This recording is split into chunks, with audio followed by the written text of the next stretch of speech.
So it's coming up to 54 minutes after 4 o'clock. This is GB News on TV, online and on digital radio. I'm Nana Akwe, and it's time now for World View. And joining me to talk about the developments in the Israel-Hamas conflict is the Israeli government spokesperson, Avi Hyman. Avi, good afternoon. Thank you for joining me. Avi, how successful has Israel's ground operations been? Well, firstly, thank you very much for having me on, Nana. We're moving forward. We're moving forward with our mission, which is twofold.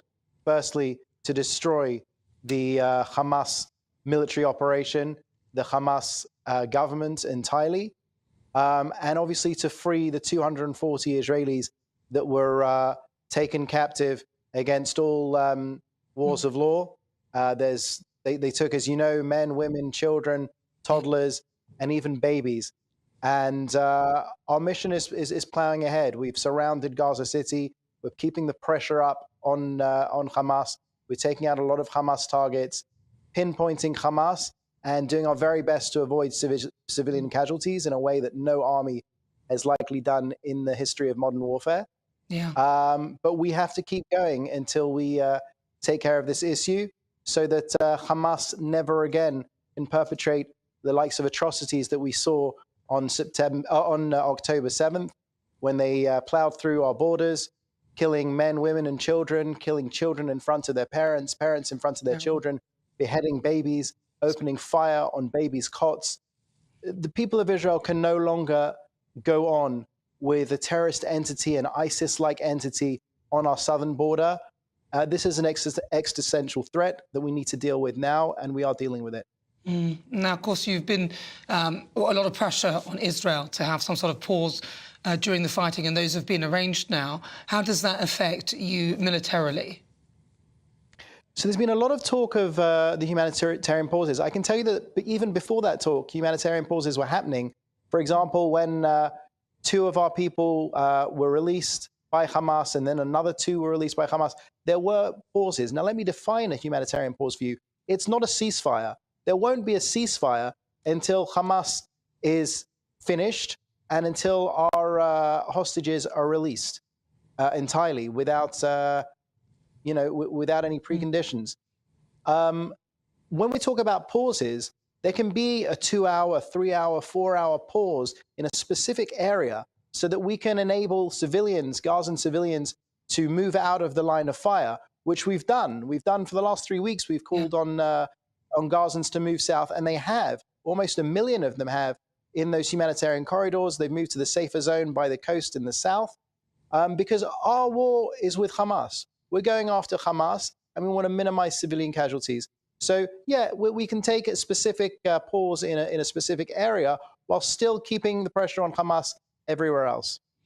Now, of course, we heard that the Al-Shifa hospital was bombed. Can you sort of tell me categorically if it was Israel that bombed the hospital, or was it a backfire or something like that from Hamas or from Gaza itself? What I can tell you categorically is that Israel does not target hospitals or humanitarian facilities of any kind. I can tell you also categorically that Hamas embeds themselves underneath hospitals, mosques, schools. They shoot from in and around UN and humanitarian facilities to try and draw fire from Israel. To the best of my knowledge, that was not an Israeli attack. We have explained pretty much from the beginning of the operation that Shifa hospital, the biggest hospital in Gaza, and this is a tragedy to even say, the biggest hospital in Gaza is where Hamas has their underground command and control center. They put it there for very good reason, because they know that we don't attack humanitarian facilities. So I want people to just think a little bit about the tunnels in Gaza. We're not talking about some bad guy's lair. We're talking about something the magnitude of the London Underground, a multi-layered underground world where they've hogged food, fuel, water, and obviously munitions to kill as many Jewish men, women, and children as they can.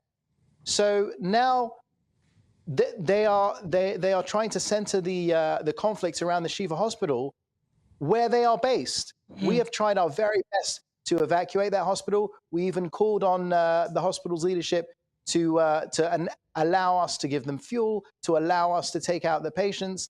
And to our knowledge, from what we're hearing, Hamas is doing their very best, not only to keep our 250 Israelis hostage, but to keep the people of northern Gaza hostage. Because whereas my friends on the 7th of friends and family on the 7th of October put down their babies and their children and said to their spouses, we're going off to war, to fight a just war, an existential threat against our nation. We're going to war. Hamas, like cowards, ran underground, under their children, under their hospitals, under their schools, because they fight behind civilians while we fight on behalf of civilians. And Avi, finally, because we're running out of time, I just want to get your view on all of the protests that you're seeing, the pro-Palestinian marches that are going on around the world. What are your thoughts on those? No, it's a worrying day when Jews are scared to go into central London because of what's going on. I've seen people dressed up in balaclavas and masks with Hamas headbands on. I've seen Stars of David intertwined with swastikas.